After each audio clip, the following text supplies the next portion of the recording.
From the deepest reaches of the interwebs are two guys here to reveal the secret sauce in helping you develop multiple streams of internet cash flow. Share the knowledge without all the hype. It's the Internet Income Show. Oh, I like that. Now get ready for two regular dudes helping you become a smarter entrepreneur, get more out of life, and set you on the right path to becoming happily unemployable. Your host, Dr. Mike and Eric Louviere. All right, good morning, good afternoon, good evening again. Hello, this is Dr. Mike Romaine with another edition of the Internet Income Show. Thanks again for joining us, and we've got a great guest host this week. We always need traffic, right? Traffic is the lifeblood of any internet business. And as you know, there's a couple ways that you can get traffic. You know, you can have free traffic, but you can also, of course, pay for traffic. And when I have, the community telling me that they can't get traffic to your websites, I just shake my head, because any website you can get traffic, you just happen to need to pay for it. And on the line today is my good friend, Greg Cesar, who I consider is one of the go-to guys when it comes to paid traffic. So, Greg, how are you doing today? I am good. How are you?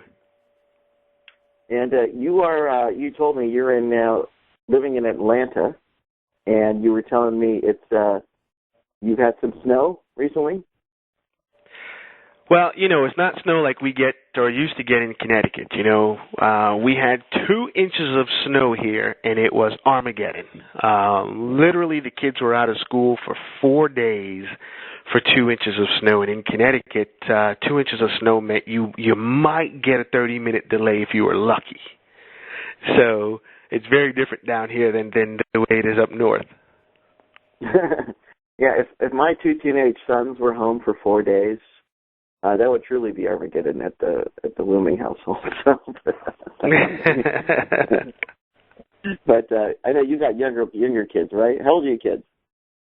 My youngest is 12, and the oldest is 16. It's amazing how fast they grow. Oh gosh! For some reason, I thought he was younger. I guess time does pass on by real quick. Okay, so yeah.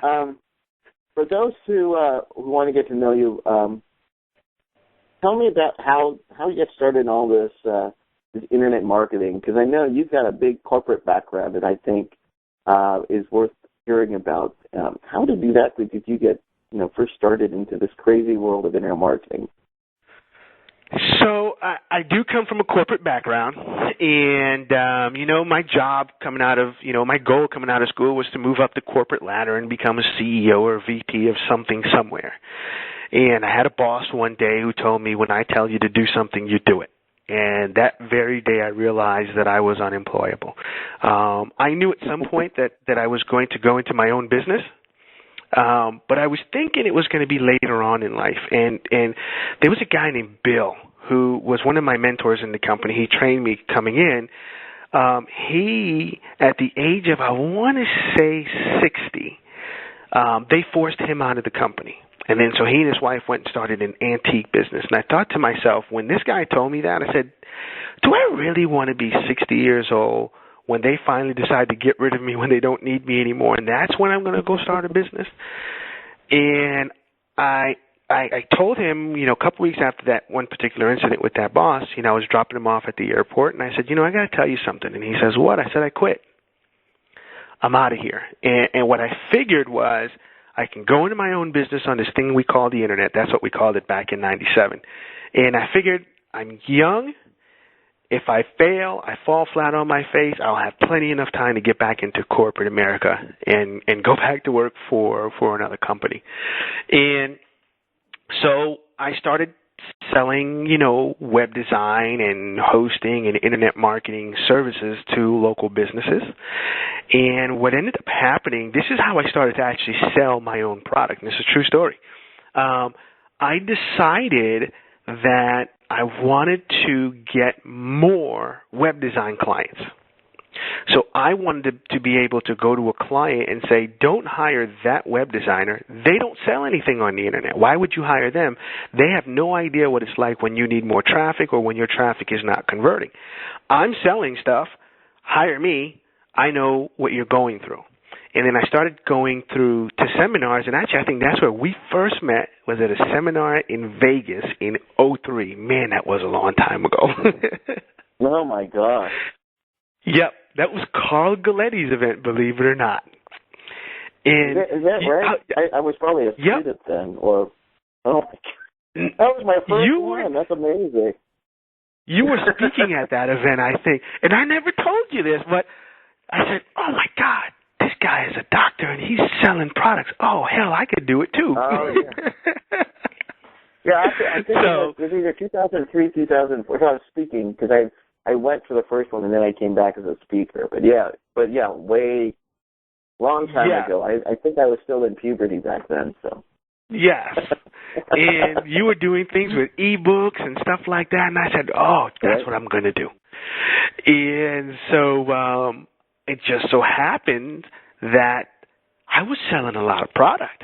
I was moving. I've probably sold about 100,000 ebooks on my own. Wow. And so I started saying, man, this takes less work than what I'm doing working with clients. And so selling ebooks was taking me 2-3 hours a week. Working with clients was taking me 40 hours a week. Yet I was moving 1,000 ebooks a week in some cases. So that's how I got started. I got good. People started hearing what I was doing. Next thing you know, I'm speaking at different events. And that's how the whole thing got started. It was just pure accident. It wasn't what I was intending it to be. I just did it so I can sell more web design clients, and it just so happened I got so good at it that it far outpaced what I was doing as a consultant working with local businesses. Wow. And are you still doing ebooks, or have you? What are you doing now? I know you're still working with clients and such. Yep, I still work with clients. I have an affinity for the small to medium-sized business. Still selling ebooks. Still speaking at a lot of different events. Matter of fact, we've got a new site we're going to be putting up this week that's going to be for an info product. This one's not going to be an ebook, but it's going to be a course in the stock trading market. So, yeah, we're still putting up product, and we're still looking at, okay, how do we generate the traffic for this offer? So the same old thing we did, the same formula we had 10 years ago is the exact same one we're using today. Now, and I've been honored to share this stage with Greg on internet marketing events, both, in the States and abroad. I remember speaking in London with you, and you're always got some type of angle or some type of new way of getting traffic. I remember you had telling me you were using classified ads to get traffic, and we've tried, and we were successful using your methodology. And these days, how are you getting most of your traffic? Is it mostly through paid traffic, or do you use a whole bunch of different ways to get traffic to your site? I'm mostly through paid traffic, and the reason being, and I think it's, it's the gift and the curse. I've got ADD squared times 3. I mean, I don't think anybody has it worse than I do. And so for the traditional ways of getting traffic, which are the free ways, I just don't have the patience to do it. I wish I had the patience for SEO. I wish I had the patience for article writing. I just don't. My brain doesn't work that way. So I have to be able to run an ad somewhere, get the traffic, see what happens. If it's good, continue. If it's not, I don't continue. So I've got projects that we're using, whether it's online, Facebook, Google AdWords, or YouTube. Offline, I still have things that we're doing with classifieds. I've got a major product we're going to be launching very soon that 90% of that traffic is going to be offline classifieds because the market is better offline than online for that particular product.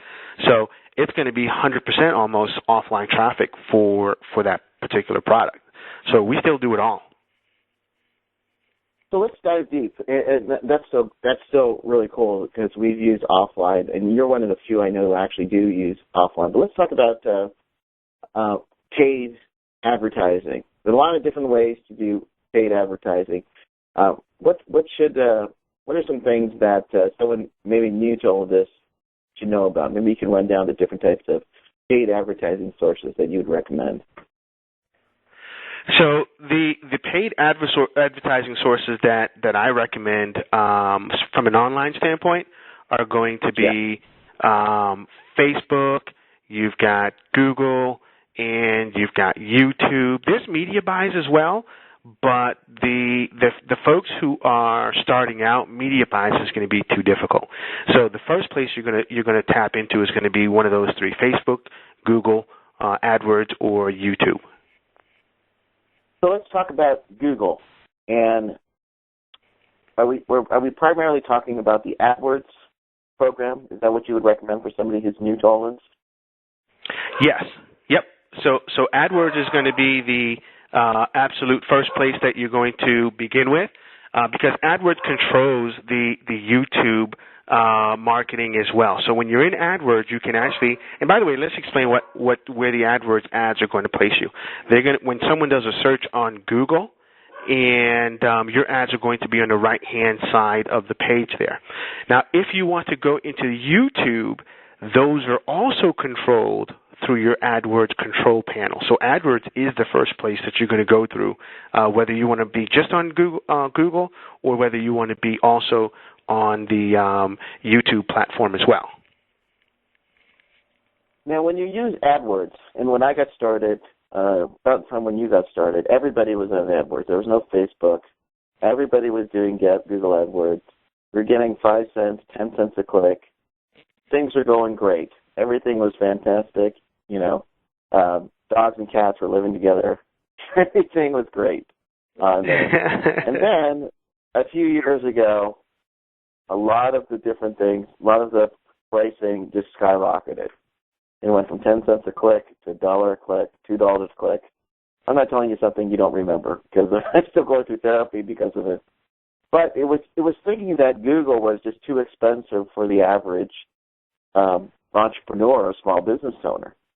For those who haven't looked at AdWords in a while, is it safe to come back to the water again?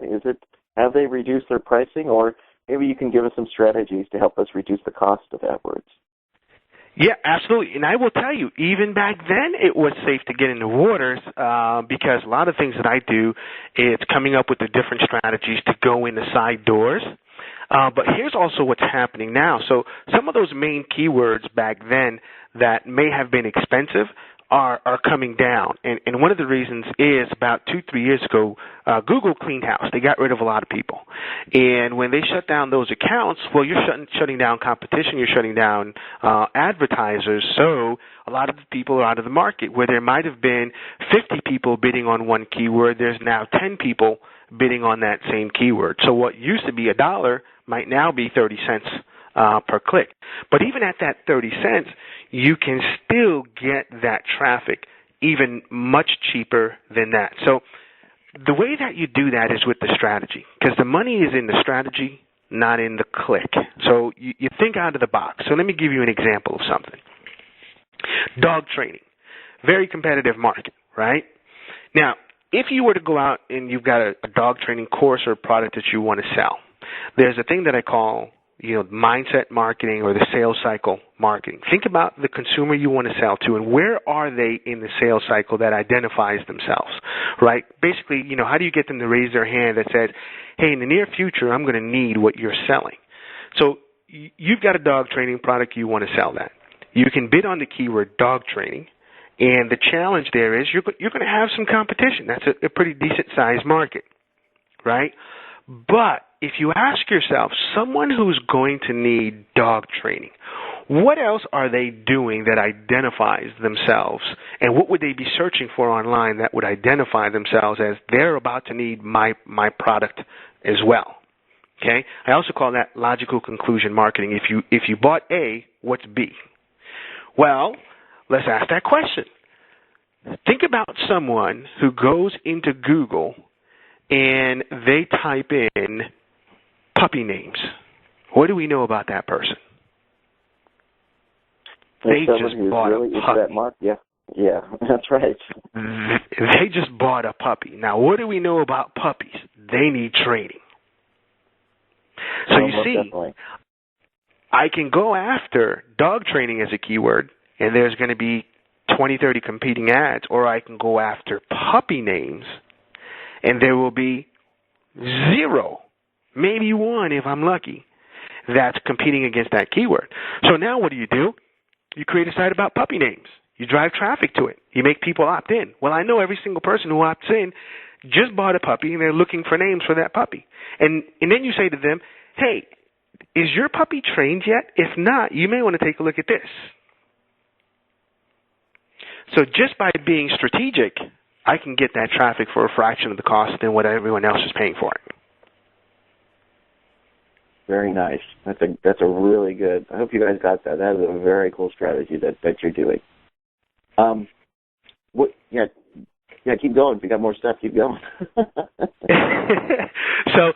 So that's what we call the mindset or the sales cycle. Is you've got to identify who you're selling to, and once you've identified who they are, you've got to ask yourself, who are they? What else are they looking for? What other things are they spending money on? What is it that they needed right before they needed my product? I'll give you another good example. I was working with a real estate agent, and I said to her, because she wanted to sell more houses, so she wanted more listings, right? And listings are basically a homeowner says, you can sell my house, you get the contract. And for real estate agents, that's great because they put the house on the MLS and all the agents come and sell the house, so you're basically getting sales without doing too much work. So I said to her, okay, you need to get to the customer before the sharks get in the water, and the sharks are the other real estate agents. So I said, tell me something. What do you think someone who's selling a home, what are they going to do that identifies them as they're about to sell their house? And she told me, well, they're going to search online, they're going to call a real estate agent, they're going to research home prices. And I said, by the time they do that, it's too late. There's too many sharks in the water. You're going to get eaten up alive. I said, think about it for a second. Someone who's going to have a real estate agent come to their house and give them an appraisal for that property, what are they going to do first? They're going to paint. And the reason you do that is because you're not going to have the agent come look at your house and the house is in disarray. Because the agent's going to say your house is only worth $300,000 when you're hoping to get $400,000 for it. So I said to her, what you need to do is you need to get in touch with every painter in your town and take them out to lunch. And when they get a client, you should have them ask the client, hey, are you painting because you plan on selling your house? Because if you are, let me tell you about my friend who is a real estate agent. They can help you. Now you are actually getting to the customer months before the other sharks get in the water. It's no competition at that point, right? It's basically a layup. So that's how you have to think of the strategic ways of getting that traffic. If you don't think strategically, you're going to pay full retail price for traffic, and you don't want to do that when it comes to Google or Facebook or any of those other places. It makes sense. That referral-based marketing is one of the best things that you can do. It's just like, if you're doing local businesses, one of the most important things you can do is pay attention to all the accountants. They're the ones who knows, what those businesses are making, which ones are expanding. Those are the ones that you want to be talking about. So I love that idea about using the painters. Yep. Very, very cool. So we're talking about paid marketing. We've got Greg Cesar on the call. So I'm glad to hear that AdWords is reducing their pricing. But now let's talk about YouTube marketing.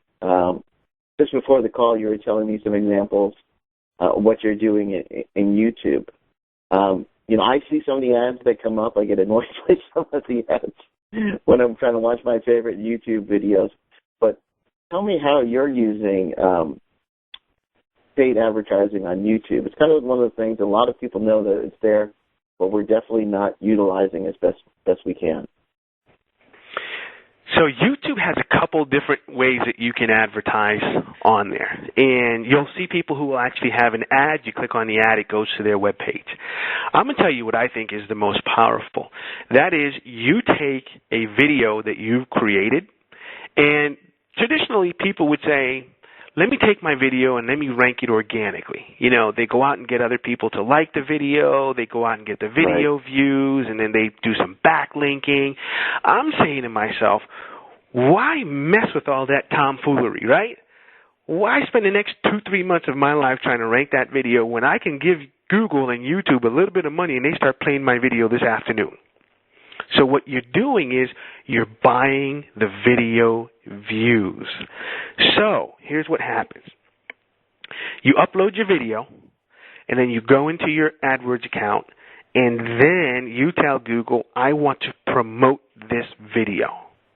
And there's a couple ways that your video is going to play. Number one, it could be keyword-based. You've got a video on how to gain 10 pounds. Or how to lose 10 pounds. Somebody goes into YouTube and they type in lose 10 pounds. Well, guess what's going to show on the right-hand side? It's an ad. But it's not just an ad like a traditional AdWords ad. It's your video. So what happens? Your video is now ranked number one for that keyword. So instead of trying to take the next 6 months to rank there, you're there instantly. When they click on that video and your video starts to play, that's what you actually pay for. So you actually paid for someone to watch your video. But here's the difference. You don't do your traditional video of, 3 friends sitting around jumping off of a roof, or someone just talking about weight loss. It's a product that you're selling. It could be a review for an affiliate product. It could be a product that you're selling and you've got an actual video sales presentation. They're watching your sales presentation. So now you don't have to fight to get that traffic. You're number one. The other thing that you can do with YouTube is that's what we call the ad rolls. You ever go to watch a video and before the video starts, you see another video? Oh, yeah. Well, you can do that as well. I don't think those are as effective because that person had already clicked on a video that they wanted to watch. They'll be good for branding, but I don't think they're that good for sales. So that person said, I want to watch video X. Well, as they go to watch video X, here's yours playing before theirs. And I don't know about you, but I always click on skip, right? Yes. So I wait the 3 or 4 seconds, and then I skip it and go to the next one. So, yeah, I get annoyed but the very ones easily. yeah. What you want to do is the one I mentioned before. So they type in the keyword before they pick a video. Yours is one of the options. That way they can click on your video, and that's the one that they wanted to see. That's the best video to do because they chose your video, and they said, I want to watch your video, versus they picked something else, and then here's yours playing, kind of interrupting them. So those are the ones that I like the most. Now, are YouTube ads cheaper than regular Google AdWords ads, or does it kind of vary? Oh, a lot cheaper. Yeah, if you're paying 50 cents, $1 per click for a keyword in Google AdWords, you're probably paying anywhere from 2 to 3 cents up to 10 cents a video view in YouTube. Right now, it's the wild, wild west. All of the sharks haven't figured out that they can do it yet. So right now, there's so much inventory. And when I tell you there's a lot of traffic, I mean, you can take a video from 0 to 4,000 or 5,000 views in less than 5 days. So wow. It's the wild, wild west, and it's cheap as all heck right now. So if you've got a video sales letter already that's converting for you, man, what's the difference of that video being watched on your website with an order button or on YouTube with an order button? There is no difference. Why not get that traffic from YouTube? Because there's a ton of traffic that you can get.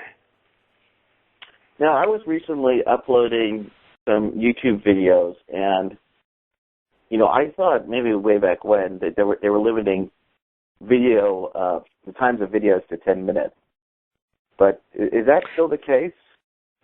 It is. So what you have to do is there's 2 things you got to do. Number one, once you get in, you've got to set your account to be monetized. Once you set your account to be monetized, the next thing is you want to unblock the limit. And you do that by confirming your account. And they'll send you an email with a link to confirm. Once you do that, 2 things happen. Number one, you can upload a 2-hour video if you want to.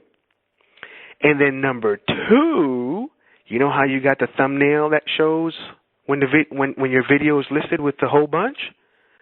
You can actually create your own custom thumbnail. So, you know what I normally use for a thumbnail? I'll take a little graphic. I'll make it either white background or kind of a yellow background or a black background, and then I'll put a headline.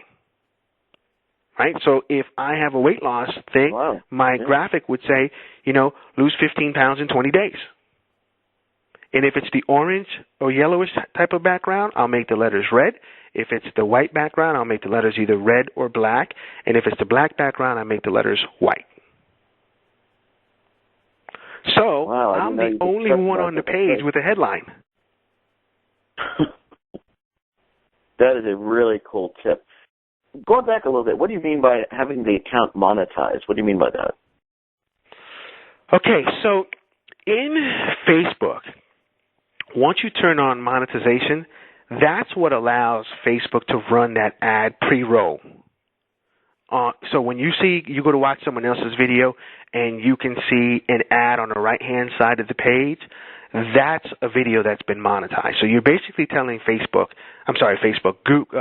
and YouTube that it's okay to show ads on my page there. So that's what you're doing. You're just turning on monetization. See, a lot of people, YouTube for them it's all about not monetizing the way you and I would do it. For them, it's, hey, they want to share in the AdSense revenue or the advertiser revenue.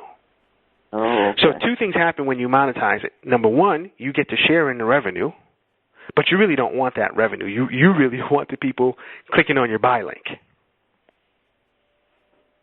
Gotcha. And is there a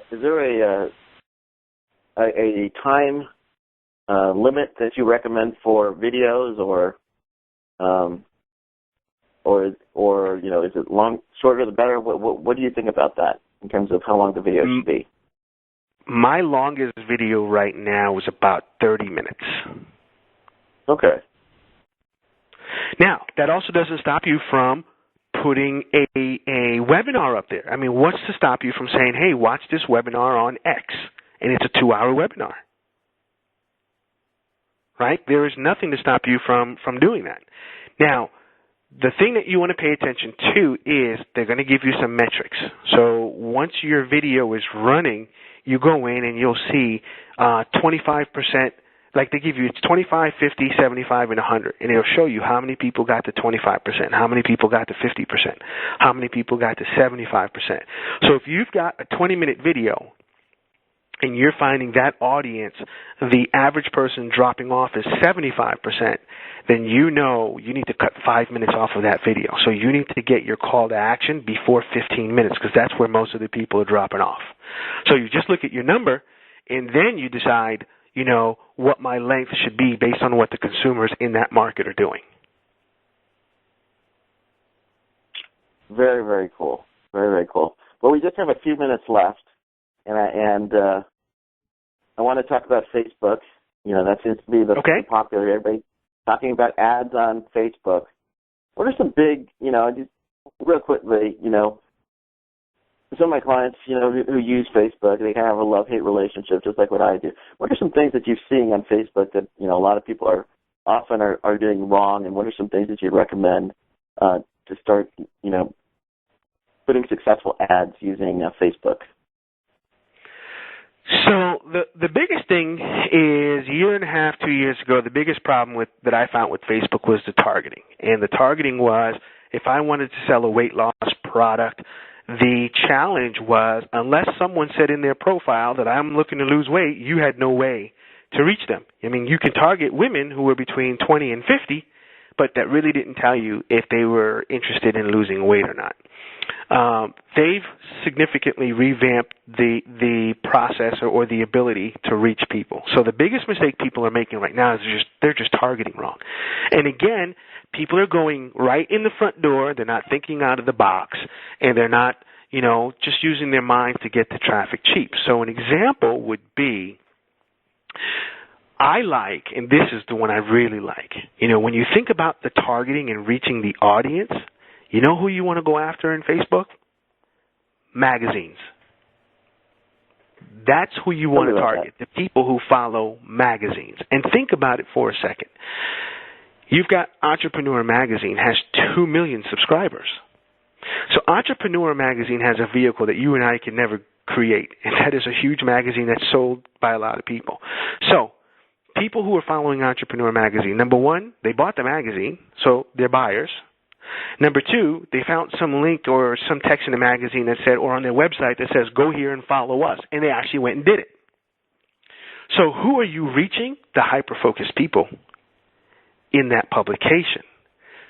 So when you go to target a group like that in Facebook, there might be 1.5 million of them that you can reach. So if you do that, that's even better. What most people are going to do, they're going to target the keyword business opportunity.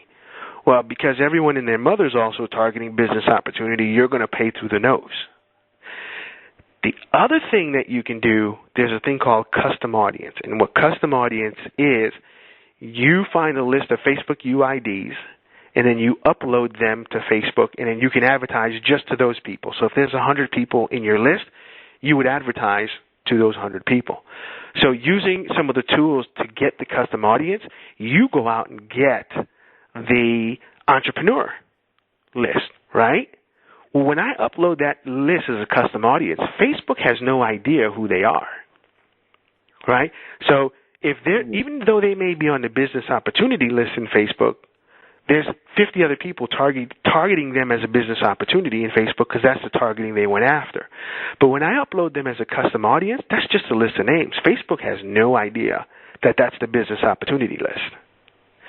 So now you're getting that traffic much cheaper. Your suggested bid in some cases can be 10 or 12 cents versus 80 cents for that same exact traffic. All you did is you just took the list, or you took the description off of that list. Facebook has no idea who they are. So targeting is the biggest thing. You just want to make sure that you're targeting right. And just the same way what we do with Google AdWords, the next thing is, who are these people? What other things are they doing? You know, so for us, we still work with local businesses. So one of my partners, we've got a service that we're going to be offering to local businesses. So I said, okay, how are we going to target these people through Facebook? Now, in Google, they're searching for us. In Facebook, they're not. So we have to find the right market. Not only that, we have to find the right market who is a real business making real money. So let me tell you what some of our targeting is going to be. One of them is QuickBooks. Think about it. Who has QuickBooks? Right? A person not making any money does not have QuickBooks. First of all, it's not the cheapest software in the world to have, and the only reason to have QuickBooks is because you've got clients. So our target is everyone who's following QuickBooks, because I know that guy has a business. That guy has a real business, and he's got customers to put into QuickBooks. Now, I can go into Facebook and say, show me people who are small business owners, and Facebook will do that, but they'll charge me through the nose for something like that. But when I target QuickBooks and upload that QuickBooks list, Facebook has no idea who they are. Yet for me, I've reached exactly who I want to target. So part of the strategy is think about the companies that small businesses do business with, and those are the ones you want to follow. Those are the ones you want to advertise to, because nobody else is doing that. I love that idea, and I'm changing my Facebook as we speak, because it really focuses on, you know, it makes sense because, you know, everybody is pretty much doing the same thing. They're going to be targeting small business owners, and they're all getting hit. Those same people are going to be hit on that. But then, you know, thinking of common interest, you know, what else can they be doing? Very, very powerful, what you just shared there. Greg, our time is nearly up, and certainly this has been one of our best calls that we've done. We're going to go and find out more information on some of your teaching on this, because, you know, we're just scratching the surface in terms of paid advertising.